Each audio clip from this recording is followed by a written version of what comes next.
Hola, buen día. Buen día, ingeniero. Bueno, continuaremos con el tema que estábamos desarrollando ayer. Vamos a llegar a un acuerdo. Por favor, generalmente como las 7 me parece un poco temprano, pero los lunes vamos a entrar, le voy a esperar 15 minutos, a las 7:15, por favor. Y los miércoles podemos darnos media hora, a las 7:30. Así para que todos participen, que a las 7, al principio, en punto, en la calle hay muy pocas personas. No sé si les parece bien. Hola, ¿me escucharon? Está bien, ingeniero. Ya, Ingeniero, ¿se escucha? Sí, está bien. entonces los días miércoles 7:30 en punto. Después yo ya cierro y no hablo a nadie. Igualmente el día lunes a las 7:15. ¿Ya? Por favor. Bueno, estamos en este tema. Estamos hablando de compresividad de los suelos, ¿no? Y de las rocas. Habíamos hablado de los suelos preconsolidados y suelos consolidados, ¿cierto? También lo que quería comentarles un poco sobre el aspecto. La consolidación no siempre vamos a pensar que solamente se da en el caso de las arcillas. También se puede dar el caso, por ejemplo, en suelos calcáreos o la acumulación de, por ejemplo, de suelos granulares como de gravas o piedras. Entonces, cuando se carga supongamos que se rellena con un petraplén, ¿saben qué es petraplén, cierto? Es una acumulación de piedra. En vez de hablar petraplén, que es de tierra, podemos también hacer un petraplén, acumulación de piedras, que a veces se hace eso en caminos para poder, por ejemplo, hacer drenajes, ¿no es cierto?, para que el agua pase por debajo y encima se hace el pavimento sobre la acumulación de piedras, eso se llama pedraplén. O también podemos hacer estructuras. Pero entonces, como las piedras están en forma, digamos, acumuladas una con otra, siempre hay una parte puntual que a veces con la misma presión que ejerce la estructura, resulta que puede romperse una parte del ángulo de alguna piedra o algo se reacomoda y eso causa justamente a veces problemas también de asentamiento. Entonces, no solamente en caso de las arcillas. Y también la parte de materia orgánica, como les decía, en la materia orgánica hay que tener mucho cuidado, especialmente cuando se detecte que es orgánico. No siempre se va a hablar de un solo porque le vemos el color. El color, cuando tiene materia orgánica, es negruzco o café gris y además, de principio, si está húmedo ya tiene olor. Eso indica de que tiene algo de materia orgánica. Y esa materia orgánica se hace una prueba. Hay varias formas de hacerlo. Generalmente, muchas veces, ¿qué hacen? Le colocan nomás, ¿no es cierto?, una orgánica porque le ponen el color, pero siempre hay que hacer. Primeramente se hacen dos pruebas, que le voy a indicar. Uno, el más simple. Se seca la muestra completamente seco, con una temperatura normal que no cause ignición, o sea, que no se queme la materia orgánica. Una vez que esté seco el material, se pesa, ¿cierto?, con precisión. Siempre hay que utilizar balanza que tenga una presión de 0.01 pulgadas, perdón, gramos, que sea bien sensible. Entonces esa muestra seca se le esparce en un área determinada y se le echa alcohol y se lo prende fuego. Entonces orgánico se quema a baja temperatura y se lo vuelve a pesar después y ya tenemos el peso. La diferencia de peso nos va a dar la cantidad en porcentaje de la materia orgánica que existe en ese suelo. La otra es colocarle otro horno a una mufla, ya no un horno común, porque el horno que se utiliza en el laboratorio de suelos no sube más a 110, 120 grados centígrados de temperatura. Entonces en este caso se utiliza una mufla. La mufla es lo que utiliza más que todo en química. No son hornos que pueden subir a temperaturas mayores de 500, 600 o 1000 o mucho más. Entonces coloca una temperatura aproximadamente de unos 200, 300 grados, entonces hay ignición, todo lo que es orgánico desaparece. Entonces lo vuelve a pesar, justamente el peso después de que ocurre eso, y ya tenemos el porcentaje de materia orgánica. Esa es la prueba que se hace.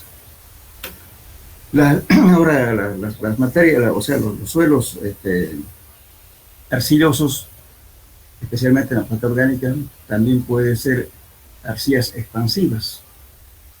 ¿Qué significa la expansividad? La expansividad significa de que cambie, o sea, cuando adquiere una cierta humedad, aumenta su volumen de expansión, se hincha. Entonces, justamente eso les decía a ustedes, el suelos 1, de que cuando para la temperatura de secado, antes de hacer los límites de Atterberg, hay que ver si es orgánico o no es orgánico, o tiene calizas o no tiene calizas. Si tiene calizas, pues bueno, generalmente es blanquecino la muestra, pero también puede ser con mezcla con magnesio también. Pero entonces hay que estar seguro de que tiene cal o no. ¿Y cómo se detecta si tiene cal o caliza? O también la materia orgánica también se le hace la misma prueba. También se puede hacer la siguiente prueba. Se agarra la muestra, lógicamente, y se le vierte ácido nítrico. Cuando hay efervescencia, esto significa que tiene materia orgánica, y si es blanquecino el suelo, se le vierte la misma composición química, y si hay reacción, se puede igual que echarle una pastilla de hacerse un vaso, hay efervescencia. Entonces eso significa que tiene caliza. Entonces el tratamiento para hacer los demás ensayos ya es diferente. La temperatura de secado previo al ensayo no debe exceder a más de 50 grados centígrados para que no haya ese cambio en sus moléculas y que después pierda la plasticidad. Si yo la sequé ya, digamos, es lo mismo que hacer un ladrillo después convertirlo otra vez en suelo, ya no se puede. Ese mismo efecto causa en el suelo. Entonces, por eso la temperatura de secado antes de los ensayos es bastante importante. Una vez si se detecta eso, la temperatura de secado, mejor si lo secan al sol, a temperatura natural, o una temperatura baja en el horno, que pueden ser 40 hasta 50 grados centígrados de temperatura. Entonces ahí no hay ignición, no hay quema de la parte orgánica. Y por consiguiente hacen las pruebas. Pues justamente si tenemos un suelo con esas características, si yo le hice un calentamiento para secar antes de hacer las pruebas, no voy a poder detectar la expansividad. La expansividad entonces va a perder sus características, ¿no es cierto?, físicas el suelo, y por consiguiente no se va a hinchar. Entonces ya estoy haciendo un ensayo malo, que no voy a detectar el suelo si tiene hinchamiento. Lógicamente acá vamos a hablar lo siguiente. En esta prueba que estamos haciendo mediante un edómetro, estamos haciendo un ensayo justamente de asentamiento. Pero también hay otro equipo que determina justamente la presión de hinchamiento. Entonces es al revés. Entonces yo puedo determinar con cuánta presión yo puedo evitar de que se hinche. Ese hinchamiento que estoy hablando es de que hay que decir, o sea, es, como le puedo decir, es expansión, o sea, es cambio de volumen, aumenta el volumen. Generalmente eso confunden también en el laboratorio cuando vamos a hablar la parte de CDR. En CDR ponemos a la muestra sumergida 48 horas, ¿no es cierto?, y vemos cuánto subió. Pero en 48 horas, si estamos hablando con arcillas, no ha hecho, digamos, el hinchamiento total. Y sin embargo hacemos la penetración porque la norma dice eso, ¿no?, que se debe hacer después de 3 días o 96 horas, se hace el ensayo de penetración con el equipo de CDR para determinar CDR. Pero una arcilla, en nuestro medio las lluvias son intensas, puede estar 15 o 20 días de lluvia, y por consiguiente no está saturado el suelo todavía. Seguramente en California puede ser durante la lluvia de 3 días, pero aquí no, podemos tener lluvias hasta de 15 días, lluvias permanentes. Ustedes saben cuando hay mal tiempo, entonces el agua sigue actuando.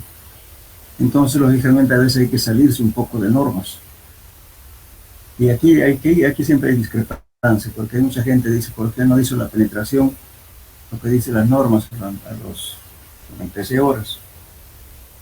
Pero si se sigue hinchando, ¿cómo va a ser la prueba? Quiere decir que aún sigue deformándose. Entonces la lluvia tenemos a veces aquí 15 días, 10 días. Entonces, a mí particularmente, yo espero siempre cuando hago un CDR de arcilla que deje de hincharse, que recién hago la penetración. Aunque las normas me digan de tantas horas. Pero si se sigue hinchando, entonces no podemos hacer un ensayo en las condiciones que aún sigue ese hinchamiento. Entonces la presión de hinchamiento también se mide. ¿Con cuánto de presión puedo impedir de que ese suelo se reproduzca hinchamiento? Justamente la tarea de hoy es eso. Anótenlo, por favor. ¿Cómo se llama el ensayo para determinar la presión de hinchamiento?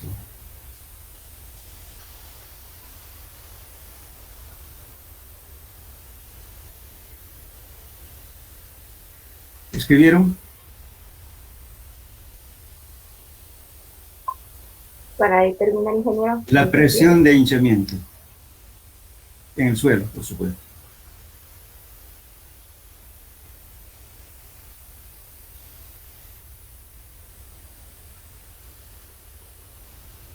Para determinar el asentamiento, ya saben cuál es. El edómetro, ¿no es cierto? O el consolidómetro. Pero para medir la presión de hinchamiento, ¿qué equipo se utiliza? ¿Qué ensayo se hace? La presión del suelo, dijo ingeniero. Para poder determinar la presión de hinchamiento. Gracias. Yo explico. No todos los suelos se hinchan con igual magnitud, se da cuenta. Entonces, para que nos entendamos, aunque no está en el tema esto, pero vamos a aclarar. Por ejemplo, supongamos que yo voy a hacer un camino. Y resulta que la sublazante, o sea, el suelo de fundación, es una arcilla expansiva. Es decir, que cuando haya fluctuación de humedades, se va a bajar y también se va a hinchar. Entonces, yo tengo que determinar con cuánto de peso, poniéndole encima, no se va a producir más ese hinchamiento. Entonces hay un ensayo que determina eso, cuánto es el valor justamente que requiere de presión para anular ese hinchamiento, esa presión de hinchamiento. De eso se trata. ¿Ahora me entendió?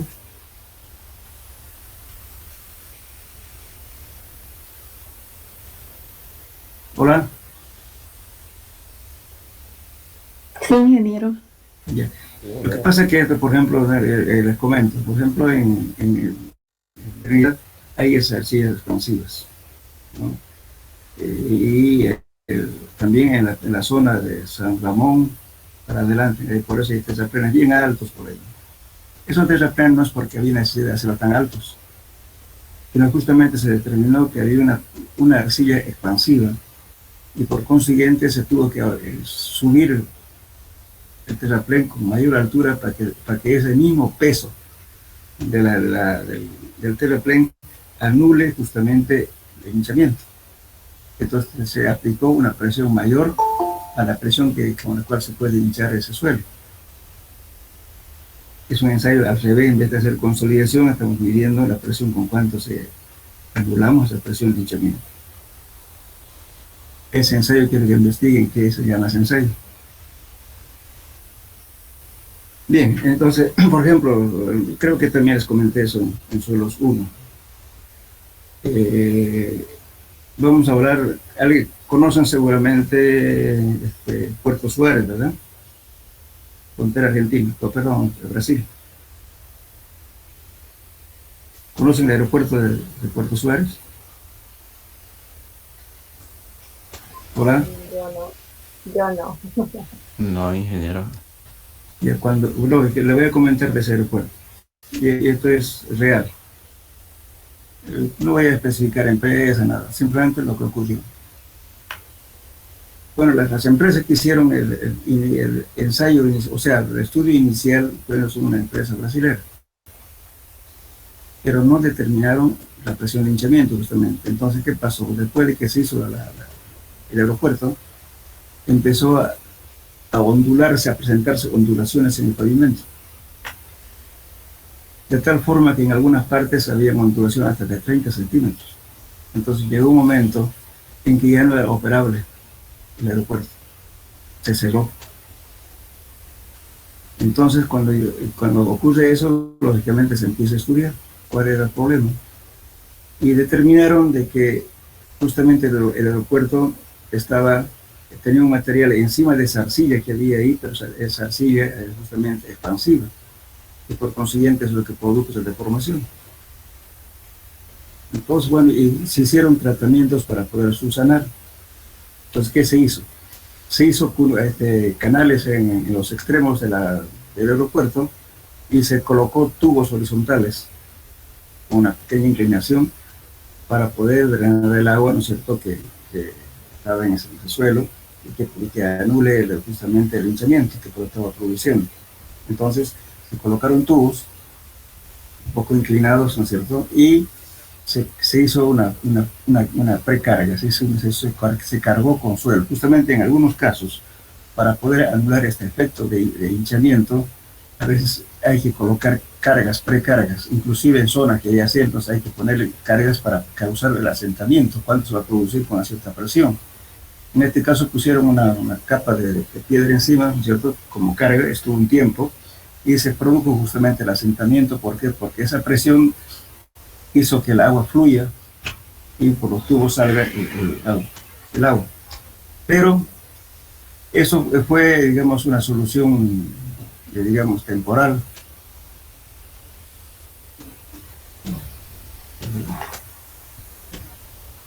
Gracias. Entonces, eso fue una solución, digamos, temporal.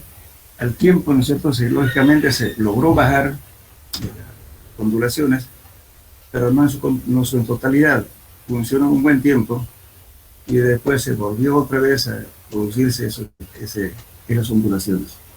Entonces, ¿qué se hizo? Deshacer el aeropuerto, sacar toda la carpeta del pavimento, sacar el material que estaba encima de esa arcilla expansiva y cortar esa arcilla en gran parte y luego hacer un cambio con material de préstamo, con otro material traído de otra parte. Y bueno, todavía en una parte quedó un sector, porque resulta que la arcilla no era con estratos iguales, un lado tenía más alto, el otro menos. Pero bueno, se bajó lo necesario y se hizo otra vez el aeropuerto. Es como hacer 2 veces el aeropuerto.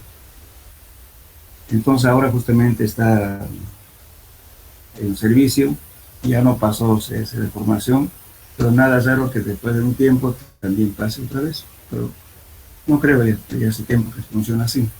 Eso se llama expansión. Ahora en las carreteras, si ustedes ven, después de que se termina la carretera, resulta que aparecen ondulaciones. Entonces esas ondulaciones ocurren por 2 efectos. Uno por hinchamiento, otro por asentamiento. Si tenemos arcillas, ¿no es cierto? Justamente a veces la gente es reacio a hacer cambios. Cuando dice, bueno, tenemos las rasante de una carretera y arcilla, ¿no es cierto? La arcilla, bueno, cuando hay fluctuación de humedad siempre tiene una deformación. Cuando pierde humedad se baja y cuando tiene más humedad se hincha. Ese hinchamiento llega a una deformación que es irreversible. Entonces, después de que pase la época de lluvia, va a bajar eso, pero ya va a quedar con una cierta ondulación. No vuelve a su posición normal. Entonces las carreteras empiezan a deformarse. Hay lugares que ustedes van a ir por algún lugar, van a ver que van a ir como un tobogán. Eso es problema puede ser que haya ocurrido asentamientos o también hinchamientos. En ambos casos, los procesos no son reversibles, son irreversibles. Entonces eso es lo que hay que tomar en cuenta. Muchas veces uno dice, bueno, cuando hace un trabajo de geotecnia para caminos, es decir, una arcilla de tal característica y por consiguiente se sugiere que se haga un cambio de 2 metros, pero uno dice, no, que va a pasar solamente autos por acá, pero no estamos hablando solamente de las cargas que están pasando, sino del proceso que puede ocurrir en el suelo que está abajo. Por eso digo, es muy importante cuando hacemos los ensayos en el laboratorio de los límites de la temperatura de secado. Es fundamental y eso hay que hacer conocer a los técnicos que trabajan en los suelos. Cuando vean eso hay que tener cuidado, aquí más que todo en el secado de los muertos. En Puerto Suárez, por ejemplo, digamos, el camino que va a Puerto Suárez, por ejemplo, se han hecho cambios bastante, por eso la carretera está vigente. Después trabajamos nosotros en el camino que une desde la estación de Quijallo hasta la frontera de Brasil. Ahí se hizo cambio y todo el mundo pensaban que estábamos locos porque hicimos cortar justamente toda esa zona de arcilla para poder hacer un cambio en sí y colocar otro material. Pero decían que ese suelo era duro. Efectivamente es duro cuando está seco, pero cuando está húmedo se hincha. Justamente hablando de las arcillas también, ¿no es cierto? Vamos a hablar de lo que se llama tixotropía, ¿no? Hay varios efectos que justamente les voy a preparar unas preguntas para complementar al tema, ¿no? En las arcillas pueden producirse también el efecto de liquefacción. Se puede producir hinchamiento, asentamiento. La tixotropía, por ejemplo, la arcilla que ocurre, si yo estoy alterando una arcilla y voy a volver a su misma condición, conservación de vacíos igual, o se le estoy remoldeando, pero el comportamiento de la arcilla ya no es la misma. Pero siempre las pruebas que se hacen en ensayo de consolidación triaxial son de suelos inalterados.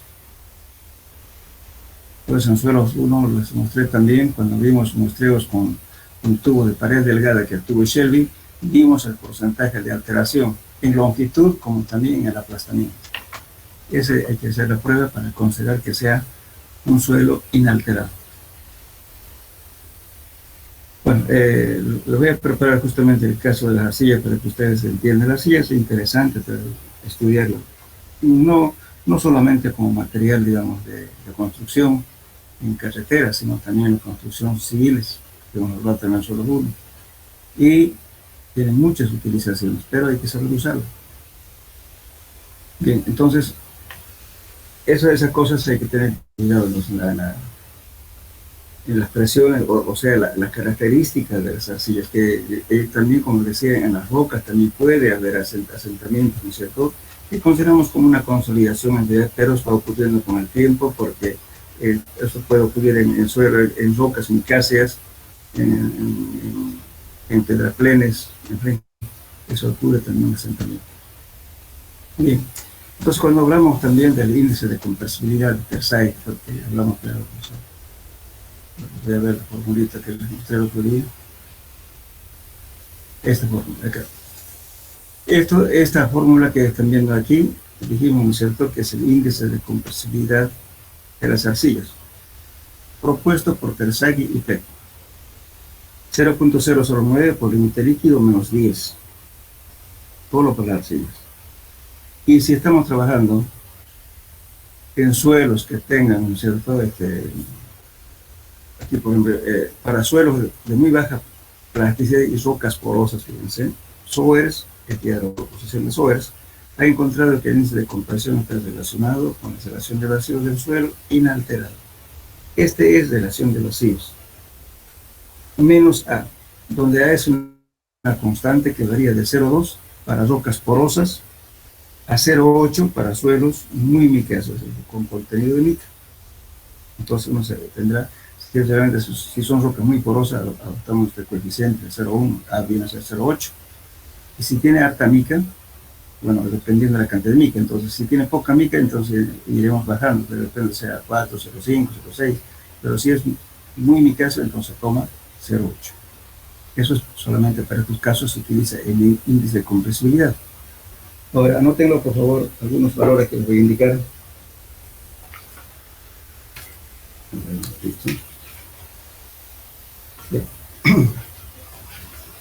Escriban por favor. Cuando el índice de compresibilidad está entre 0 a 0,19, cuando el índice de compresibilidad está entre 0 a 0,19, indica que tiene compresibilidad baja.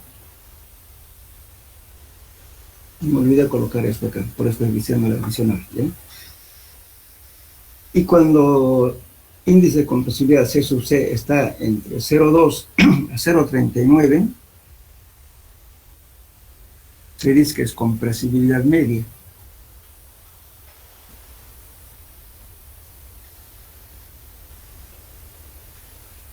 Y si C sub C es mayor a 0,40, alta compresibilidad.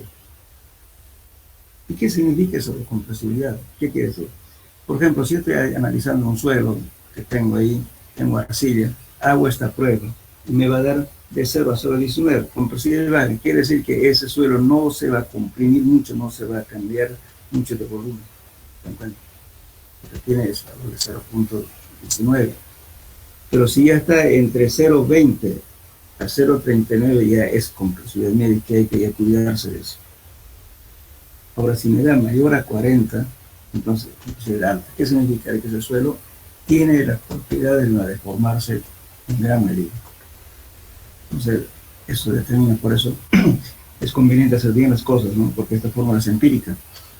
Y cuando hacemos el límite líquido, le enseñé en suelo 1 de que se hace mediante una recta, ¿no es cierto?, con varios golpes, haciendo variar la humedad, y el correspondiente a los 25 golpes es el límite líquido. O también hay una fórmula, ¿no es cierto? No sé si se acuerdan. Límite líquido era igual a ¿qué? A la humedad para cesar la llanura por n, que en el número de golpes que cesa la llanura, dividido entre 25 elevado a la 0,121. Esa es la fórmula que ya enseñó en suelo 1. Eso nos determina el límite líquido solamente con un solo ensayo. Pero en estos casos, para hacer ensayos de consolidación, hay que hacer justamente por el método tradicional de hacer varios puntos y hacer la curva, la recta, para poder determinar el índice, el límite líquido. Bueno, ahorita vamos a ver, seguramente están diciendo para qué me sirve esto. Al final de este tema vamos a ver para qué utilizamos esto. Bien. Ahora, lógicamente, esto es más que todo el comportamiento, ¿no es cierto?, de la relación gráfica que en hecho el estudio. SOAS ha trabajado bastante sobre esto, es importante. Ustedes pueden comprar ese libro, sería bueno. Mecánica de suelos. Ahorita les digo el título del libro. Está en la bibliografía que les di anteriormente.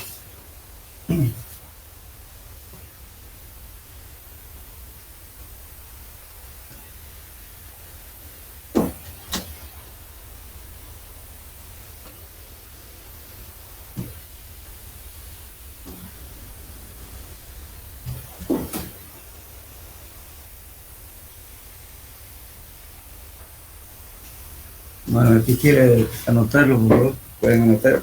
Dice Introducción a la mecánica de suelos y cimentaciones.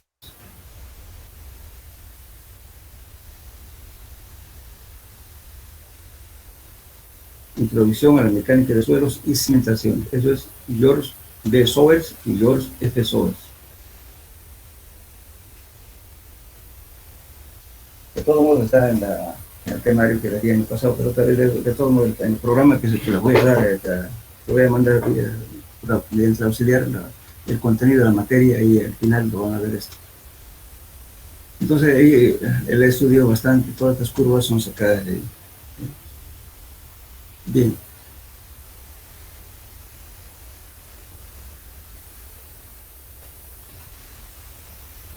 Ahora, por ejemplo, van a leer un poquito esta parte de teórica, por favor. Que son los suelos cementados, esas cosas, ¿no? Lógicamente los cementados son los suelos que han sufrido una cierta, por ejemplo, o sea, los suelos cementados, las curvas de esfuerzo de relación de vacío de los suelos cementados y de las rocas blandas son similares a los suelos preconsolidados. Ya hemos dicho que los preconsolidados son suelos que ya sufrieron, ¿cierto?, un asentamiento debido a las cargas mucho mayores que la sobrecarga que soporta actualmente. Eso se llaman preconsolidados. Y los suelos normalmente consolidados son aquellos suelos que no han soportado nunca en su vida histórica geológica sobrecargas mayores a la sobrecarga que está soportando actualmente. Esos son los suelos normalmente consolidados. Y justamente cuando son suelos preconsolidados casi ya no existe ya la deformación, porque ya han soportado presiones muy grandes. Ahora, aquí los suelos expansivos, como les decía, las arcillas muy plásticas, parcialmente saturadas y algunos suelos muy micasos pueden preconsolidarse fuertemente por desecación, o sea, cuando pierden su humedad aparecen duros.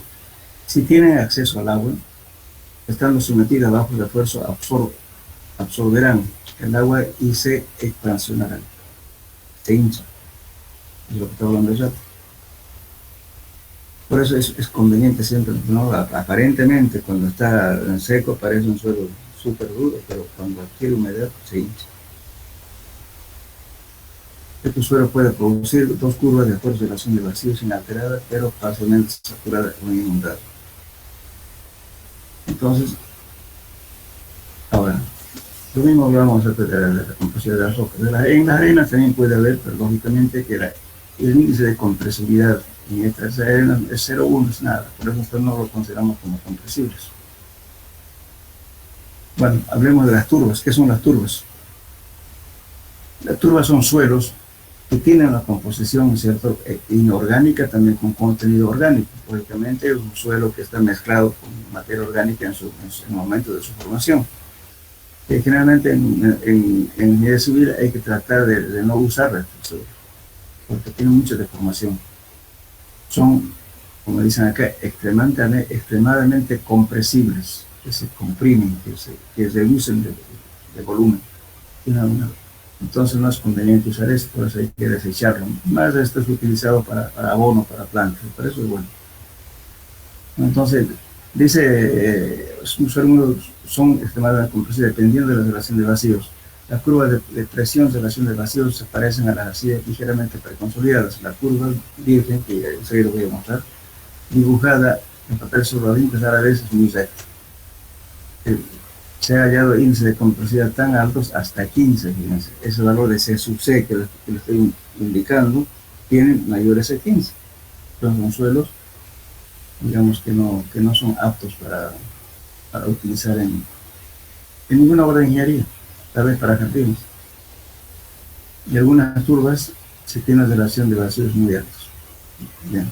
La arena, como les decía, este valor de índice de compresibilidad es 0,1 aproximadamente. En Zócar nos podemos dar menor a 0,2.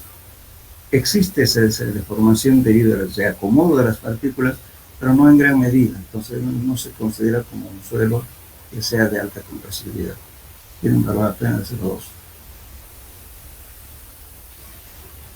Generalmente, otra cosa que podemos hablar, por ejemplo, en las rocas, aparte de que, digamos, la presión puede romper ángulos, o sea, las puntas, o sea, reacomodo, también si tenemos filtraciones de agua, el agua, dependiendo del tipo de agua y dependiendo del tipo de las rocas, entonces puede ocurrir la carbonatación o también lo que se llama también otro efecto que es la lixiviación. La lixiviación, justamente al pasar el agua por estos materiales, va habiendo una reacción química y se va desintegrando. Prácticamente el agua llega y los lixiviados son esos, es una descomposición de ese material que va transportando el agua. Eso que hablamos mucho del vertedero de Normandía, los lixiviados. ¿Qué son los lixiviados? Son el producto de la descomposición de algunos elementos nocivos, en este caso, si digamos, es un vertedero. En este caso, las piedras a veces reaccionan con el agua y va produciendo los lixiviados. Por eso es importante también estos materiales, ver cuando hacemos, por ejemplo, estamos usando un agregado determinado para puentes, hay que ver cuál es la composición química, y cuál es la composición química del agua, y cuál es la composición química del suelo circundante de la zona. Estos estudios se hacen cuando tenemos obras grandes, por ejemplo, que sea un edificio como se está construyendo ahorita, por ejemplo, en San Martín, va a haber un edificio de 34 pisos que está cerca de la Manzana 40, de Doria Medina. Después hay otros edificios que son 30 pisos, 25 pisos, son bastante elevados, son cargas bastante grandes. En ese caso hay que tener todas las cuentas, o sea, todo en cuenta debido a que, porque la descomposición química puede, esos efectos puede dañar la estructura. En puentes, por ejemplo, si tenemos, digamos, el agua agresiva con alta salinidad y los agregados de repente con el tiempo van a sufrir una reacción química que se va a desintegrar. Por esa misma razón es importante determinar el ensayo de desgaste en sulfatos. Ustedes seguramente en hormigones lo van a ver. ¿Ya llevaron la materia de hormigones? ¿Termolía hormigón? ¿verdad? Todavía no. Pues, Todavía. oye, Todavía. esa materia, por favor, pídenle que les enseñen a hacer primero el desgaste en la máquina de Los Ángeles. Eso es desgaste por impacto. Entonces, cuanto menos porcentaje que tiene desgaste, ¿no es cierto? Entonces la piedra es más dura. Y tiene mucho, si es blando, lógicamente va a haber mayor el desgaste. Nosotros en el río Piraí, el desgaste está aproximadamente entre 40 hasta 46% de desgaste en el mar de Los Ángeles. Y lo de la norma de las CTMs admiten solamente, creo, hasta 20 de desgaste. Pero casi la mayoría de las estructuras que están haciendo en Santa Cruz están con agregados relativamente blandos. Y sin embargo, los calculistas que están haciendo, están calculando con resistencias de hormigón de 350 kilos por centímetro cuadrado. Bueno, garantizan efectivamente porque le echan cemento y aditivo, pero ¿qué pasa de aquí cuántos años? ¿Cómo reaccionará esa piedra que estamos empleando para esa presión? Nadie dice nada. Yo, por ejemplo, en una reunión con los españoles y les critiqué eso porque decían, bueno, ¿por qué está calculando losas pretensadas con un hormigón de H35, 350 kilos centímetros cuadrados, y los agregados que tenemos de Pismano? Bueno, ¿qué dicen? Nosotros trabajamos con una empresa que hace premezclados y nos venden productos garantizados utilizando aditivos, pero los demás no están así, pues, ¿no? ¿Qué tiempo dura eso? Entonces es importante determinar eso. Ahora, cuando estoy hablando de desgaste en sulfatos, ¿qué significa? Por ejemplo, si yo pongo una piedra y voy a tener un canal de aguas hervidas por ahí, o lo que sea, ¿no es cierto?, una cámara séptica, lo que sea, ¿no es cierto?, cuando estoy echando aguas, digamos, contaminadas, ¿no es cierto?, con diferentes efectos químicos. Entonces, eso puede ser que sea tan nocivo que va a reaccionar, va a producir una lixiviación primeramente, y va a ir degradando, por consiguiente va a haber un desgaste. Las partículas van bajando, qué sé yo. Entonces, si yo tengo una columna en ese medio, nosotros lógicamente que se va a dañar toda la armadura, no va a soportar. Entonces se hacen las pruebas, por eso también se hacen pruebas químicas de entorno donde va a ir esa obra. Entonces, cuando hacen obras grandes, en puentes grandes, se hacen análisis químico del suelo, análisis químico del agua. Y también ensayos de sulfatos, el desgaste en sulfatos de agregados. Y el desgaste en máquina Los Ángeles, también. Si tiene lignito, si tiene carbón, también. Todo eso es tecnología de hormigón. Sería interesante que, por favor, pida al auxiliar que les haga, porque después de allá salen ustedes, no se ven de lo que estoy hablando, o sea, lo que se tiene que pedir. Ahora la ciudad tiende a tender para hacia arriba, con estructuras grandes, ya no son casitas de 3 pisos, de 4 pisos. Son edificios bastante grandes, entonces hay que tener cuidado. Eso se llama tecnología de hormigón. Claro que es otra área, pero tienen ustedes todos los medios en el laboratorio, tienen un laboratorio hermoso. Pueden hacer todos los ensayos. Bien. Entonces, ahora vamos a hablar del régimen de compresión. ¿O tienen preguntas hasta acá? ¿Alguna inquietud? ¿Alguna observación que hayan hecho? No solamente voy a hablar yo, también hablen ustedes. Una pregunta, ¿también hay desgaste en los canales? ¿Perdón? ¿También puede haber desgastes en los canales? ¿En los canales? Sí. Claro que sí. Supóngame que usted hace un canal de aguas hervidas. Vamos a ver qué significa, por ejemplo, qué es lo más degradante, por ejemplo, las tuberías que hace Sobapato. ¿Quién controla la cantidad de aceites, digamos, de la estación de servicio que se vierte al alcantarillado? Ustedes saben que el aceite quemado, ¿no?, tiene un montón de elementos nocivos, químicos, como ser, por ejemplo, plomo, todos elementos, componentes degradantes que tiene. Ahora, la parte biológica, eso es fácil. Usted lo hierve el agua, pues se lo puede tomar, pero la parte química, ¿no? Hay químicos, bueno, lo que hacen las embotelladoras, utilizan productos químicos para lavar las botellas, para las curtiembres, donde hacen zapatos, hacen todos son elementos químicos nocivos, que justamente son dañinos, inclusive degradan hasta las rocas. Eso no se tiene cuidado, por eso es que justamente ustedes saben que además se ve en la tele, de repente por ahí está pasando alguien, se cayó un auto, o se hizo un daño, ¿no es cierto?, en las tuberías de Sabapaco. ¿Y dónde se echa la tubería de Sabapaco? Pues ahora va a ser un reventón de una tubería donde está pasando agua de potable. Generalmente son en las cámaras, ¿no es cierto?, de inspección, o tuberías que están pasando las aguas hervidas, o sea, las aguas, ¿no es cierto?, que utilizamos en todo, pues, ¿no?, que las aguas que van a la laguna de oxidación. Y en la laguna de oxidación, ¿qué se está haciendo? Lógicamente se está purificando, hay un proceso, ¿no es cierto?, que se llama de aeróbico y anaeróbico. Eso, o sea, todos los residuos que producimos, que le echamos por el inodoro, por todo lo demás, ¿no es cierto?, la cocina, todo. Entonces van mediante una tubería, van a una laguna, y en esa laguna hay un proceso aeróbico. ¿Qué es eso? Las bacterias aeróbicas son que necesitan oxígeno para vivir, y esos son los primeros que consumen todos los residuos sólidos que llegan. Después están los anaeróbicos, que están más abajo. Todo lo que los otros no les sirvió, los otros se lo comen. Igual en una cámara séptica de una casa también. Entonces, ¿eso qué hace? De que todos los residuos sólidos están consumidos por esas bacterias. Por eso no es conveniente echarlos mucho químico. Pero ¿qué pasa?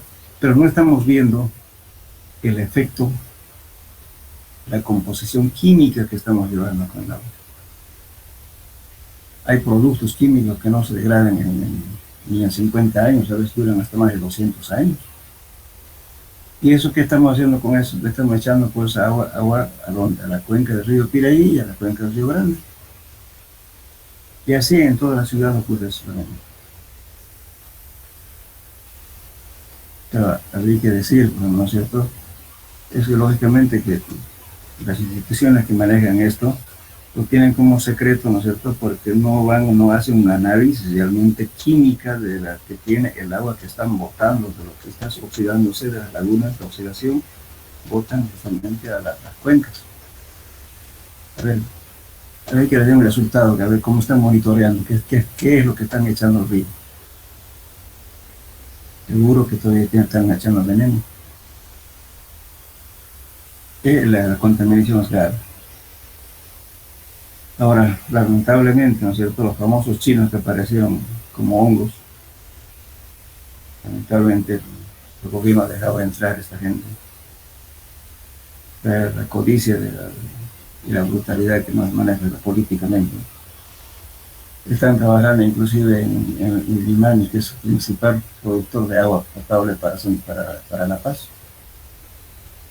Dragas que están trabajando, ¿no es cierto?, en Río Maderas, en Madre de Dios, en esta zona de los Yungas, en Teoponte, en toda esa zona de producción de oro que no llega al banco, bueno, ni siquiera al banco minero, eso de contrabando y todo, sabemos por qué la pelea, pues, de que el poder esté dominado por un solo partido político. Eso es contaminante, imagínense. ¿Por qué estoy hablando de esto? ¿Con qué se produce el oro? Con mercurio. El mercurio, ustedes saben que es veneno, produce cáncer. Y eso justamente comen los peces, estamos comiendo peces contaminados. Los peces del Río Grande, el otro día reventó justamente un dique, ¿no es cierto?, de contención de aguas hervidas en Potosí. Y eso justamente viene al río Pilcomayo. Otro viene al Río Grande. Entonces, lógicamente, los peces están contaminados.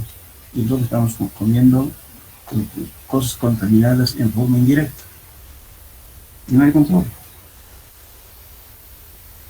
La minería es chica, por ejemplo, que está en la parte de Potosí, Sucre, La Paz. No tienen ningún control de tipo sanitario. sacan las minas, qué sé yo, lo trituran en los minerales, lógicamente, para mandar todo a Chile. Ahora, van a creer, bueno, yo te lo digo eso porque tengo herencia de mi padre, unas cuantas minas que antiguamente inclusive los españoles tenían y ahí también se utilizó durante más de 200 años la minería de la familia. Y sin embargo, toda esa tierra que supuestamente no servía, pues lo llevaron a Chile. Allá lo purifican y sacan todo el mineral por otros efectos. Ahora, si sin andar lejos, en la mina de oro de Don Mario, que está aquí por San Ramón, un poco más allá, ahí se utiliza cianuro. Una propiedad de Goni, que es un Tirreini, también utilizan cianuro para sacar oro. Ya no se utiliza mercurio en algunas técnicas. La técnica moderna utiliza cianuro, ya no el mercurio. El mercurio es una tradición, pero aún se sigue manejándose en gran medida. Esos son contaminantes tremendos. Y bueno, en Santa Cruz, ¿qué estamos haciendo? Haciendo pozos innecesarios de 400 metros que es agua. ¿Para qué? Acelerando la contaminación. Por eso fíjense, las cámaras que serán antiguas se alientan. ¿Por qué? Porque hay efectos por la parte química de todo lo que estamos botando sin control. Entonces la generación de ustedes, que es, bueno, hay que preservar para los que vienen. Fíjense, en Uruguay no hay sistema de alcantarillado. ¿A dónde están botando todos sus residuos? Mediante filtraciones hacia el suelo y otros directamente, ¿no es cierto?, llevando en camiones hacia las lagunas de oxidación. ¿Y eso a dónde se vierte? Pues en agua. A las dos cuencas, ¿no? Que es uno de Iraí y otro de Río Grande. Somos contaminantes. Bueno, entonces, como ven, bueno, nos pasamos por lado, pero sin embargo es importante estructuralmente de todo este análisis que estoy hablando, inclusive, ¿no es cierto?, en suelos. Por donde voy a pasar algunos datos a ustedes, qué cositas elementales se hace, por ejemplo, del suelo y del agua, la parte química, el análisis químico. Que estos a la vez, por ejemplo, cuando hay ese tipo de lixiviación, es peligroso que se produzcan asentamientos. Pero por suerte acá estamos usando la puzzolana. La puzzolana es un material que se utiliza, ¿no sé, en el cemento puzzolánico. Cuando decimos IP30, que significa que tiene puzzolana, el 30, y el IP40, etc. Y cuando hablamos de un cemento IF, estamos hablando de filler, IF30. Entonces, filler, lo otro es puzzolana. Pero la puzzolana se emplea generalmente para mitigar un poco los efectos de acciones químicas nocivas y cierra más los poros. Lógicamente que la resistencia baja, digamos, ¿cómo puedo indicar? En el periodo de tiempo que nosotros hablamos de hormigón, que es los 28 días. La puzzolana disminuye, aumenta el tiempo de fraguado. Va a ser entre 40 y 45 días, recién llega a las tensiones máximas esperadas, equivalente a los 28 días de un cemento normal. Pero tampoco es un estudio. Entonces estamos a ver, algunas personas que les guste algo de investigación, sería conveniente ver. Hay un joven que está elaborando un trabajo, pero en forma personal, sobre este asunto de los hormigones.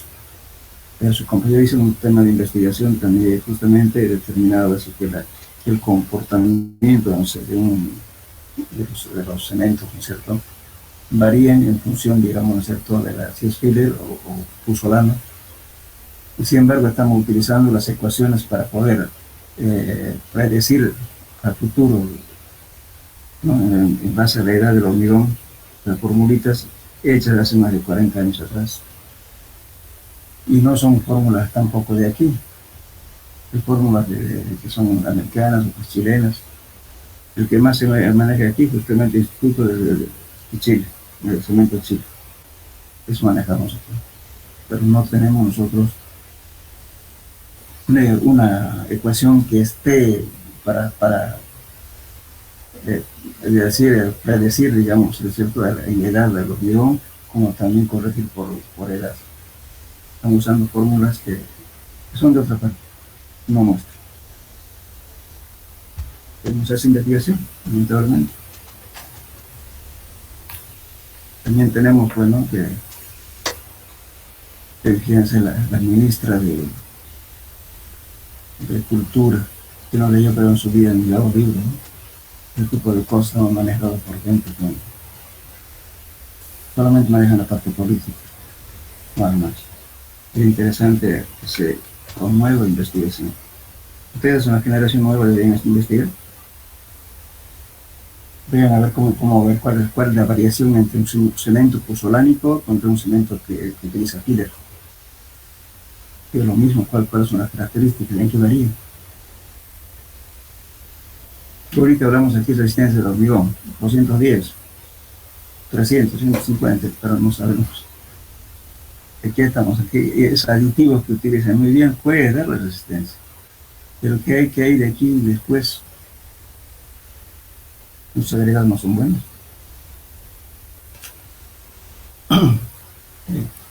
Bueno, seguiremos con esto. ¿O tienen algún comentario, jóvenes?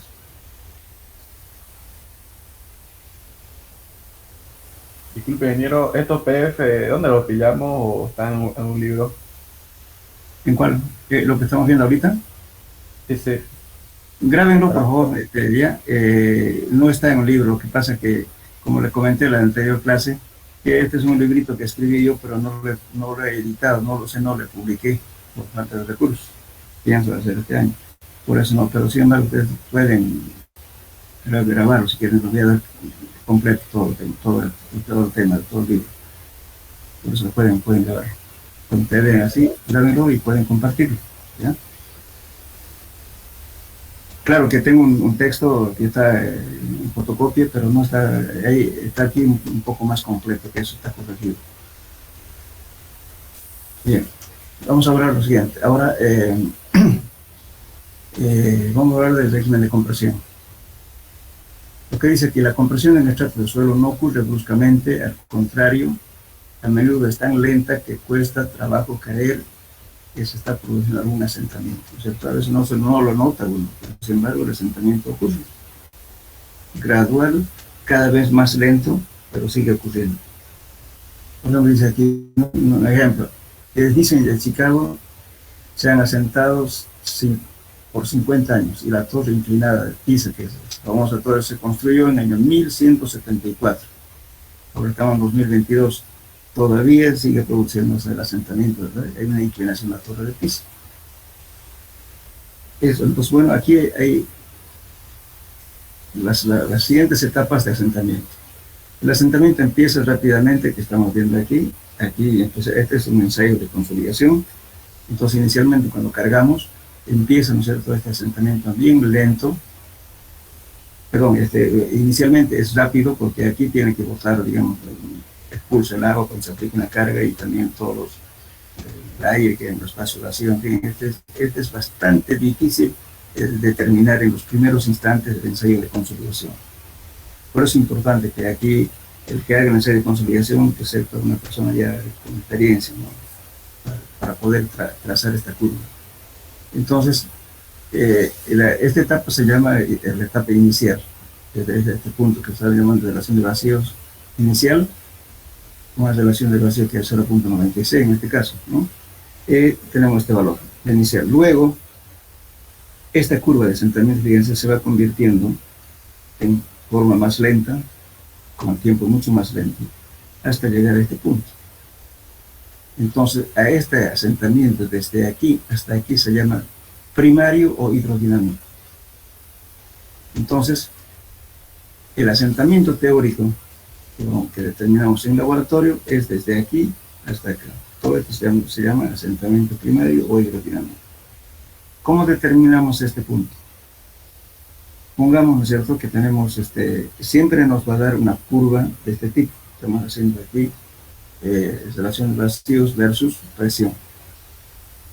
Entonces, Vamos a trazar esta curva, una tangente a esta curva en el punto más pronunciado, ¿no es cierto?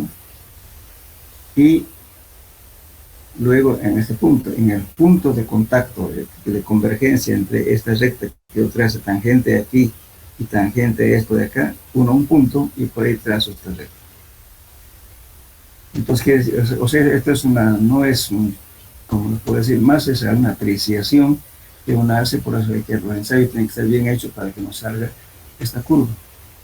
Entonces aquí tomamos las tangentes y encontramos un punto donde converge ese punto, entonces trazamos una recta paralela a este eje. Entonces quiere decir que ahí terminó el asentamiento hidrodinámico, que es el inicial y el primario. Aquí, por eso decía, el asentamiento va a ser máximo hasta 90, no podemos ir 100. Ahora, un asentamiento posterior se llama asentamiento secundario, que no sabemos cuándo acaba. Entonces, lo que nosotros vamos a hacer en el laboratorio, simplemente hasta aquí. Después ya podemos tomar algunos parámetros para calcular el asentamiento secundario después de muchos años, después de que termine el asentamiento hidrodinámico. Lo estamos diciendo aquí. Consolidación inicial. La etapa inicial se produce inmediatamente como se aplica la carga y se debe en gran parte a la expulsión, a la compresión y expulsión del aire en los poros del suelo. También está incluida alguna compresión de fase sólida y del agua del suelo. Bueno, aquí estoy indicando simplemente el asentamiento cuando cargo, ¿no es cierto?, como lo voy produciéndose. Entonces, siempre vamos a estar trabajando con la presión efectiva, que la presión efectiva es esta, dígase, aquí tenemos la presión total igual a presión efectiva más la presión neutra, pero si yo quiero calcular la presión efectiva, que es en realidad lo que soporta la fuerza de corte, debe tener sigma prima va a ser igual a sigma total menos la presión neutra. La presión neutra, también conocida como presión de poros o presión intersticial, es lo que justamente lo que es la presión que está en los poros del agua, del suelo. Bien, entonces, estas son las etapas, digamos, las tres etapas, ¿no es cierto?, que consideramos. Entonces, nosotros en el laboratorio, vamos a determinar solamente entonces, un delta E que va a ser igual a relación de vacío inicial menos las relaciones de vacíos finales, es el delta E. Eso es lo que determinamos en el laboratorio. Este asentamiento es para un tiempo después. Y al final vamos a ver cómo se calcula eso. Bien, entonces, ahora vamos a ver justamente, hay otra casa, otro efecto que se llama porcentaje de consolidación, que lo vamos a llamar letra U mayúscula. El porcentaje de consolidación define como porcentaje promedio del esfuerzo adicional delta sigma, o sea, el incremento de presión, es soportado por el aumento del esfuerzo efectivo, y se presenta el porcentaje de compresión total o máxima que ya ha ocurrido en el estrato. El porcentaje de consolidación depende de varios factores. ¿De qué depende? Primero hablemos, antes que veamos de qué vamos a ver la fórmula. Todo esto se llama factor tiempo. Pero en función de qué está. El tiempo de consolidación, relación de vacíos inicial, coeficiente de permeabilidad del suelo, altura total del estrato, número de caras permeables, el área de vacíos, perdón, a su vez este valor acá. Es el delta E sobre delta sigma, que aquí. Vamos a volvernos atrás. Este valor. A su vez. E inicial menos E final. Entonces, este valor aquí solamente que aquí se cambió la letra, corríjanlo por favor. Este es A minúsculo, no es mayúsculo. Aquí. A minúsculo. Bien, entonces, este es el peso expansivo del agua, que es el gramo del agua, el agua de trabajo, pero generalmente para cálculos tomamos igual a 1. Bien, entonces, nosotros podemos predecir, a su vez, como ven acá, es E inicial menos E final sobre la presión final menos la presión inicial. Todos los parámetros conocemos. Fíjense que si yo quiero calcular, por ejemplo, digamos, ¿cierto?, digo, ¿cuánto por ciento de consolidación me lo va a ocurrir en tantos años? Lo puedo calcular.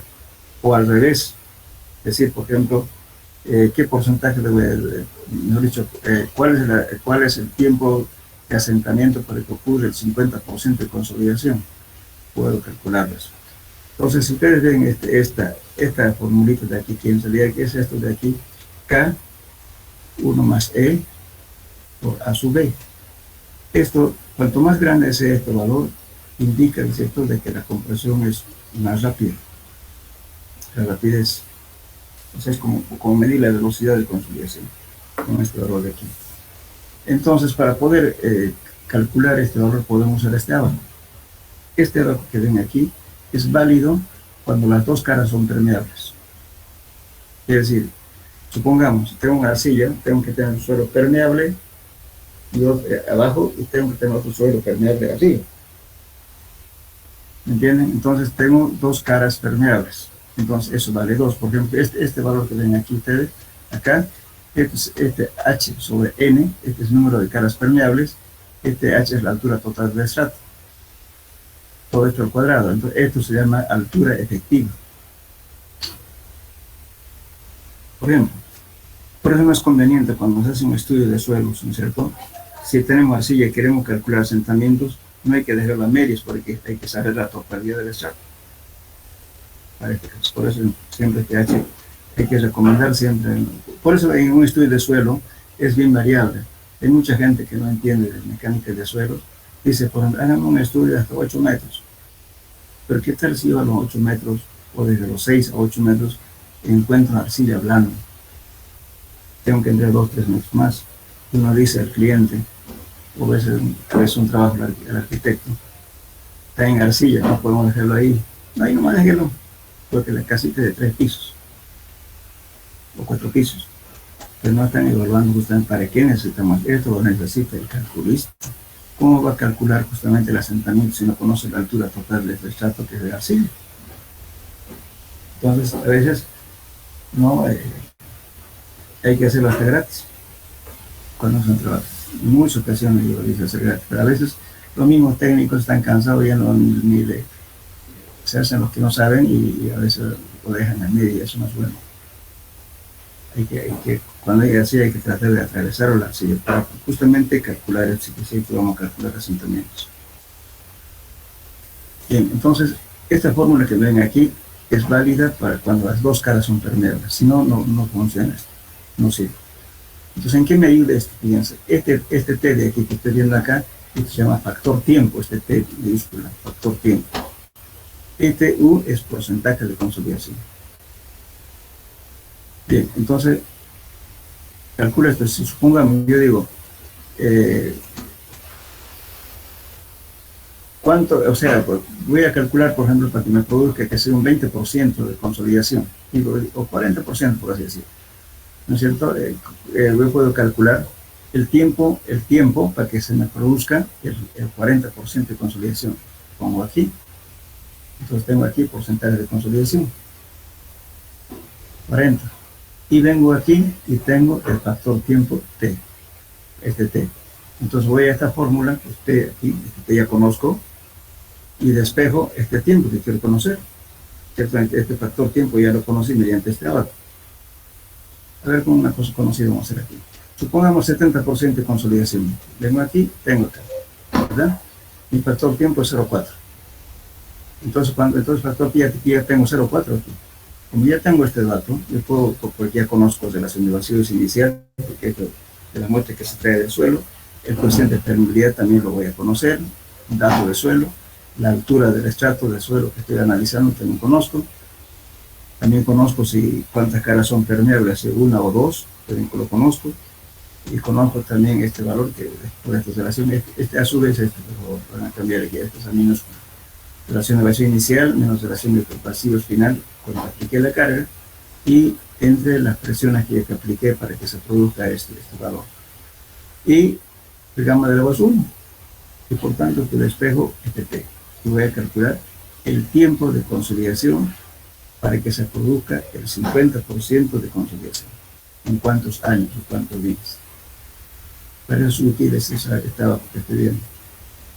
Pero siempre y cuando, en caso de que no hubiera siempre, vamos a usar otras formas. En este caso es para donde el estrato está, que tiene dos caras permeables.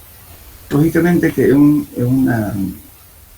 estrato y una parte que uno está haciendo un trabajo, normalmente se toma por las condiciones extremas, ¿no es cierto? Si estamos haciendo 4 o 5 perforaciones, digamos, no vamos a hacer 5 ensayos de consolidación. Podemos hacer en el peor de los casos, ¿no es cierto? Entonces, porque el ensayo de consolidación dura casi una semana hacer un ensayo. Entonces hay que hacerlo en las condiciones extremas, siempre teniendo cuidado de sacar muestras inalteradas. Esa es la condición para hacer el ensayo.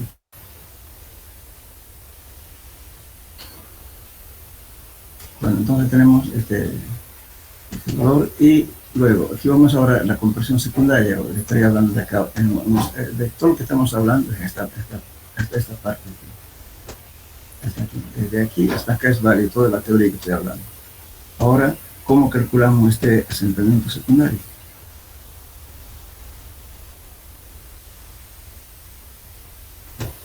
La compresión secundaria dice, después de que el exceso de presión hidrostática se ha disipado, la compresión no cesa, sino que continúa muy lentamente en proporción siempre decreciente, por tiempo indefinido, no sabemos cuándo acaba esto.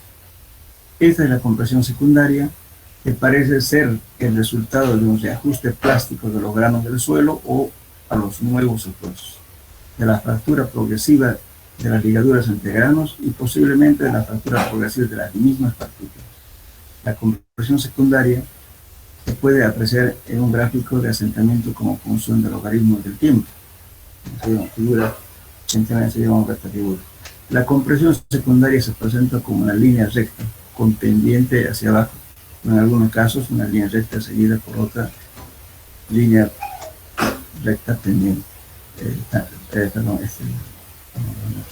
Una línea recta pendiente. Entonces, estamos basándonos en este gráfico de aquí.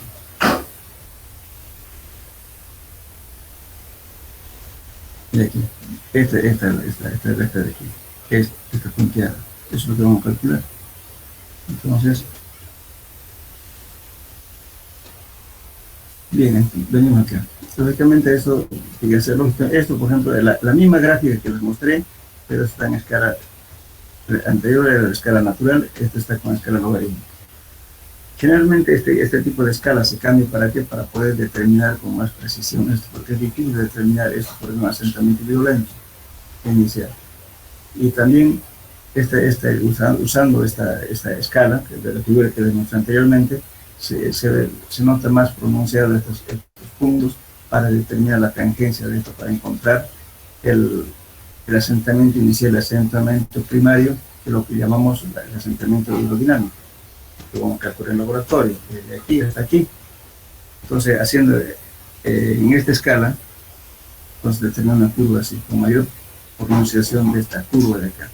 Entonces, tangente a esta curva y tangente a esta curva de aquí, fíjense, la convergencia en punto, aquí trazo esta horizontal a este eje y determino dónde acaba el asentamiento inicial y el asentamiento primario, que se llama hidrodinámico. Hasta ahí, ahora voy a calcular este tiempo después. Bien, entonces para poder calcular esto que estoy considerando, el régimen de la consolidación secundaria depende del incremento del aumento del esfuerzo, del TASIM y de las características del suelo.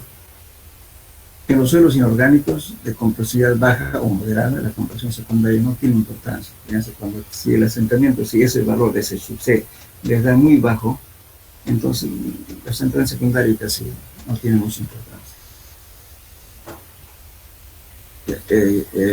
No tiene importancia en mayor ocasión. En las arcillas muy compresibles, en los suelos muy micáceos, en los rellenos de roca partida y en los materiales orgánicos, la compresión secundaria puede ser una parte muy importante en la compresión.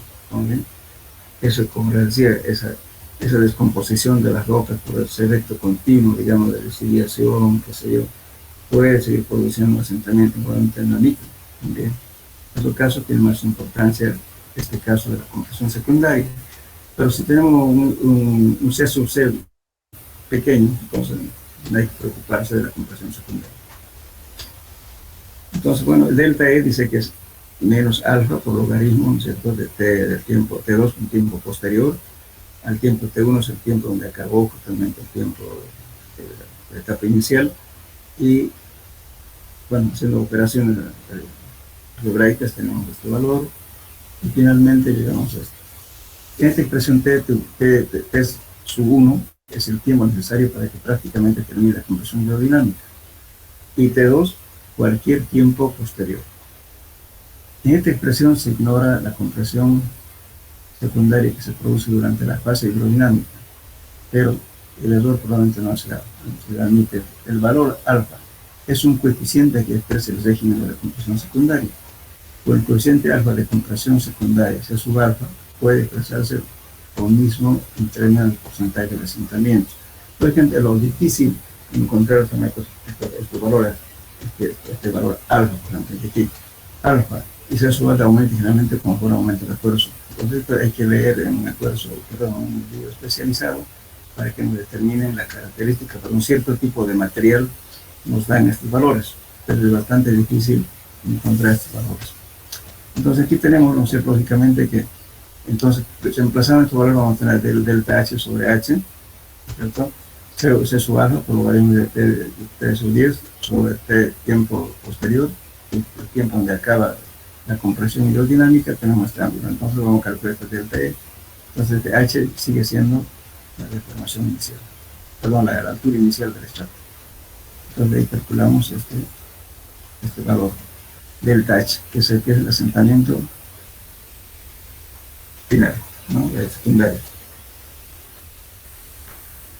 Bien, entonces ahora vamos a ver esto, ya los cálculos en realidad del asentamiento por consolidación. Esta es la parte práctica. El asentamiento de un estrato y un suelo en función del tiempo puede calcularse utilizando los parámetros de consolidación. La figura 91.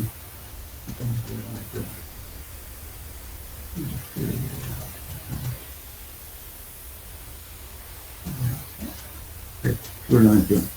Lo que dijimos anteriormente, ¿no es cierto? Aquí el laboratorio, aquí de acá, ¿verdad? Este es del tache, el asentamiento del estrato, este es el estrato total del estrato de arcilla, y la relación de la disminución de la relación de vacíos y la relación inicial, y estamos tomando uno. Entonces, haciendo estas comparaciones, como ya vimos anteriormente, ¿no es cierto?, calculamos este valor que era el hombre, ¿no? Sí.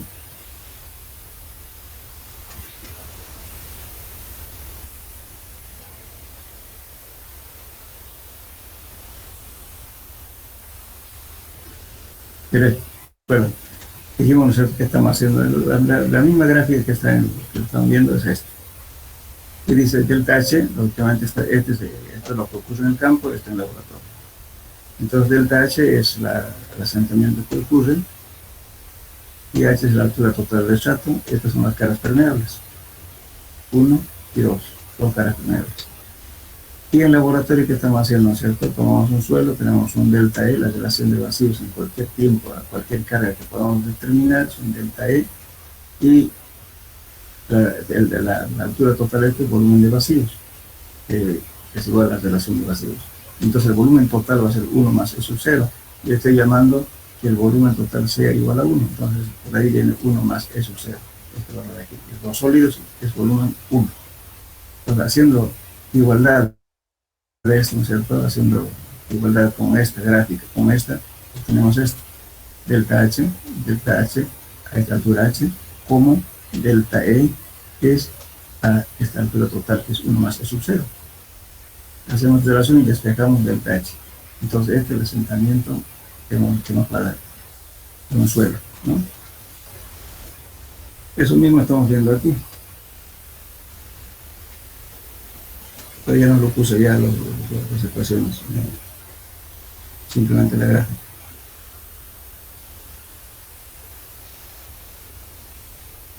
Esto, directamente. Entonces calculamos este valor, que es delta H es delta E sobre una manera de calcular el asentamiento por consolidación. Y también puedo calcular el asentamiento por sobre este valor, 1 sobre E sub S, y el peso unitario de un suelo cohesivo obtiene con más facilidad y la compresión, el coeficiente de compresividad a su vez, el gráfico aritmético puede utilizar la siguiente ecuación, también podemos regular a su vez que viene a ser lo que ya vimos, ¿no es cierto?, anteriormente, sobre 1 más E, por el incremento de presión, delta sigma, por la H total. También podemos calcular por esto. O también por el coeficiente de compresión volumétrica que es M sub B, ¿no es cierto?, por la presión. Por aquí por favor van a poner delta sigma, por favor. Aquí en error. M sub B por delta sigma por H. También podemos calcular por esta ecuación. Nos va a dar lo mismo. O también podemos calcular delta H por una deformación unitaria. Entonces estamos haciendo aquí, fíjense, el delta H va a ser C sub C por H por logaritmo de sigma 0 más. Este viene a ser la presión efectiva, este es el incremento de presión. También podemos determinar por esto, o también por esta ecuación, o por esto.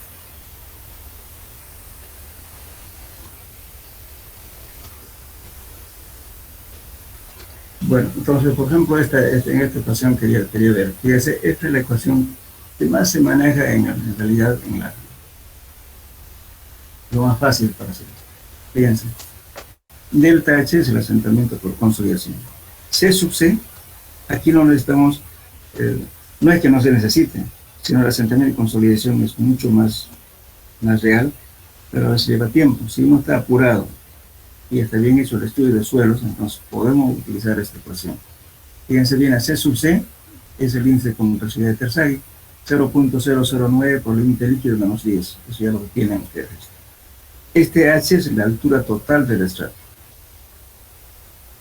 Anótenlo por favor, para eso no está aquí indicando. ¿Ya? C es el índice de compresividad de Terzaghi, de sub C. H, la altura total del estrato que se está estudiando. ¿Están anotando?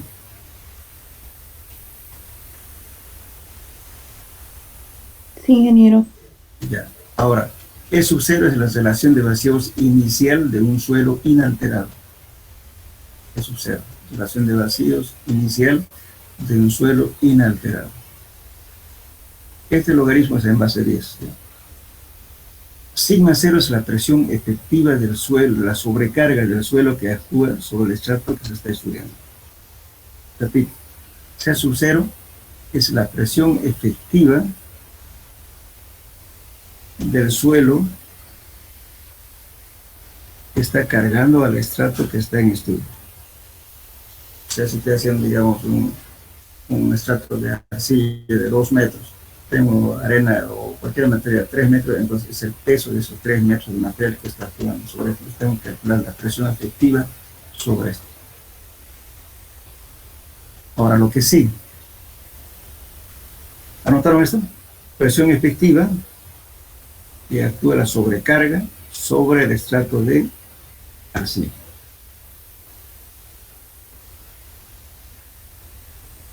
Cuando hagamos el ejemplo lo van a entender mejor, pero de todos modos, cuando estamos tomando en cuenta, supongamos que el estrato, supongamos que sea arena, limo, etcétera, entonces vamos a calcular toda la presión efectiva camada por camada, ¿verdad? Y llegamos al estrato de arcilla, en este caso, digamos 3 metros. De esos 3 metros se lo suma la presión efectiva en la mitad de este estrato. O sea, yo tengo 3 metros, voy a calcular la presión efectiva de 3 metros dividida entre 2. Voy a tomar la mitad más del estrato que actúa sobre el estrato total de la arcilla. Es la recomendación que se hace. Algunos no lo toman, pero es conveniente tomarlo. Ahora, si el estrato es muy poquito, de 1 metro, ¿para qué va a tomar? Directo.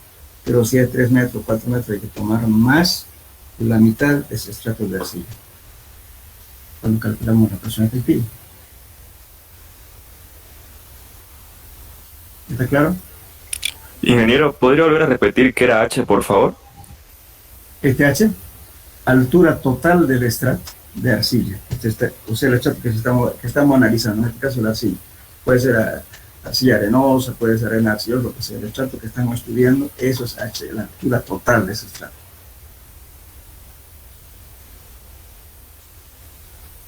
Por eso también le decía hace rato, cuando se está haciendo un estudio de suelo no se puede dejar a mitad de la arcilla porque no sabemos hasta dónde se extiende esa arcilla. Hay que tratar de conocerlo todo el estrato. Eso es la altura total del estrato. Es lo mismo que esto. Esta es la presión efectiva. ¿No se acuerdan ustedes? En suelos 1 hemos hecho ejercicios, calcular la presión efectiva y la presión total, ¿se acuerdan? O sea, de un suelo con diferentes condiciones, con agua, sin agua, etc. De todos modos, vamos a hacer un ejemplo cuando estemos resolviendo problemas. Pero se pasen eso, todas las determinar las presiones efectivas y presiones totales, era justamente para llegar a este tema. Que dicen suelo 1. Entonces, esa presión que estoy pidiendo abajo, en este caso la arcilla, se toma más la mitad de ese estrato. Eso es la presión efectiva sigma 0.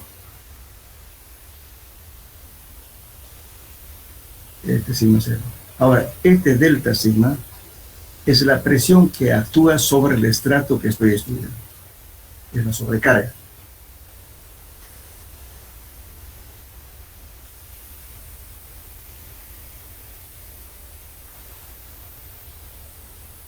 Nos colocan delta sigma es la presión debido a la carga solicitada, pongan así, la carga solicitante, ya puede ser un edificio, puede ser un puente, un tanque, todo lo que sea. Eso es cuánto de presión está ejerciendo. Por ejemplo, vamos a ver justamente después de este tema, vamos a ver las presiones con las cuales se va, o sea, las presiones cuando supongamos que yo cargo un tanque de agua, digamos, ¿cierto? Y me esté dando 2 kilos por centímetro cuadrado en el punto de contacto. Pero si yo quiero calcular a 4 metros, ya no es 2 kilos, va a ser menos. Cada vez se va disminuyendo en profundidad ese valor de la incidencia de la presión máxima. Entonces, en este caso, esta presión delta sigma, muchos calculistas prefieren, si yo tengo un edificio aquí, dicen, bueno, es como si a 4 metros estuviera actuando a la misma presión, pero incide mucho. Preferible nomás calcular cuál es la incidencia de esa presión que está aquí a 4 metros, por ejemplo. Entonces eso se coloca aquí. Y vamos a ver varios métodos justamente para calcular esta presión a cualquier nivel. Vamos a ver diferentes métodos para diferentes tipos de cargas, además. Carga circular, carga concentrada, carga linealmente repartida, carga uniformemente distribuida, en fin, para cada tipo de cargas nos da un valor diferente. Entonces vamos a calcular esto. Y vamos a ver a cualquier profundidad podemos calcular. También utilizando ábacos.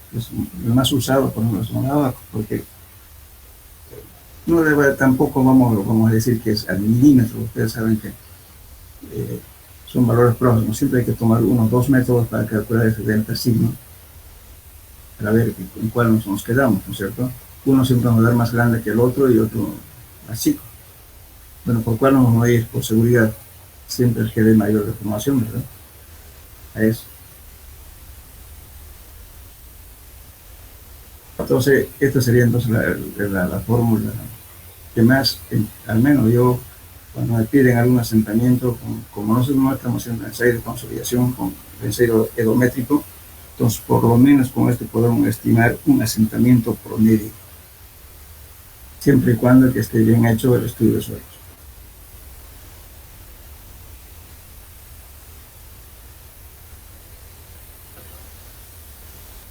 Ahora, lógicamente, otros cálculos también para calcular el techo. Por ejemplo, dice a su B, ya lo conocen, que es igual a la relación de vacío inicial menos la relación de vacío final sobre presión final menos la presión total, es a su B.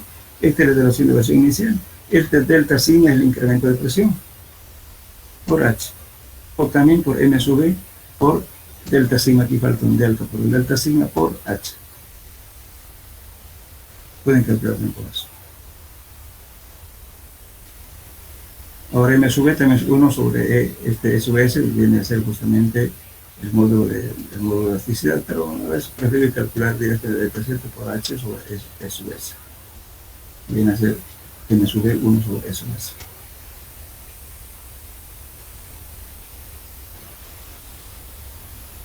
Eso sería entonces en cuanto a los ensayos de consolidación. ¿Alguna pregunta?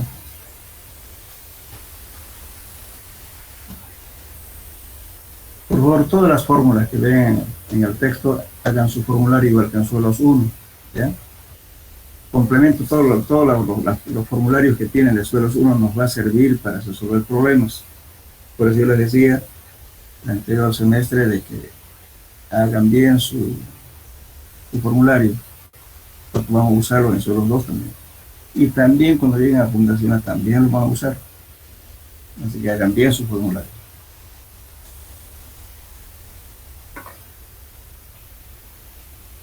Un comentario que vamos a llevar un poquito de los exámenes que han dado, ¿no? Muy pobre, no digo de todos, hay gente que, bien, pero hay que tener que ser muy elástico. O sea, hay gente que no tenía ni siquiera su formulario, hablaban de cosas en la parte de teoría, por ejemplo, que algunos cálculos que le pedía, por ejemplo, cómo se determina, cómo describe el ensayo de penetración estándar, SPT. Me dijeron el ensayo de Proctor con un martillo de tanto, cosas que nada que ver. Hagan un repaso, por favor. El anterior semestre muchos vencieron porque no quería perjudicarse, pero honesto. Hagan un repasito de solo uno.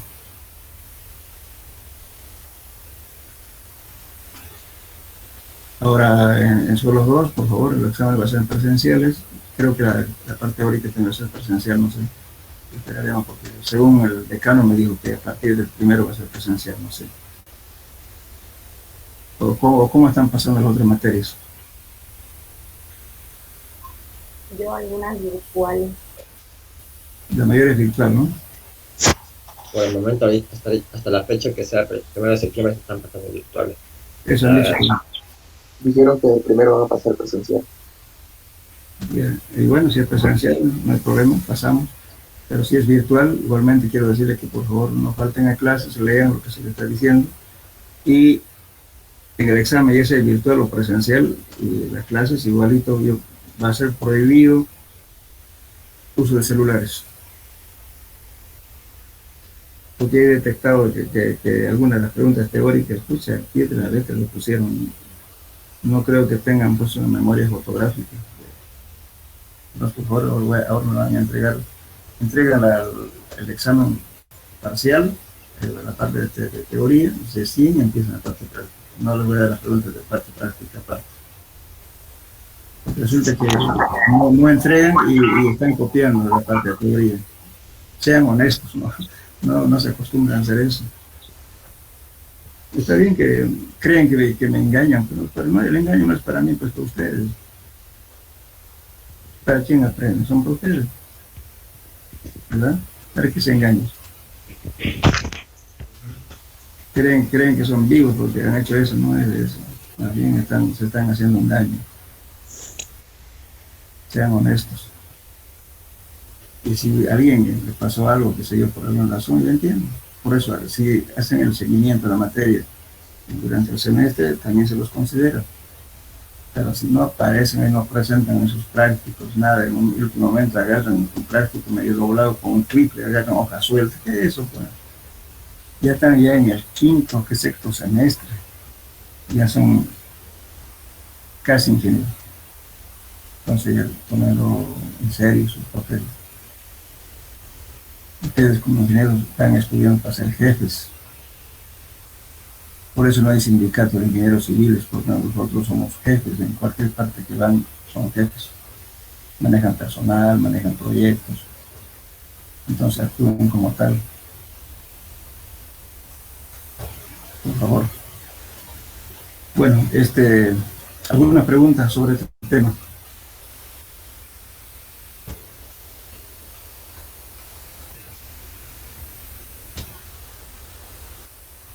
Bueno, si no hay pregunta, entonces la próxima clase ya veremos si es presencial, entonces nos vemos en el aula el día lunes. O si no, pues virtual.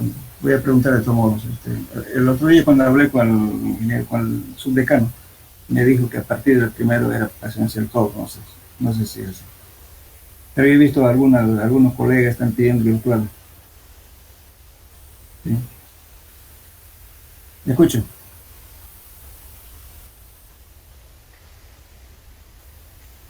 Ujú. Ya.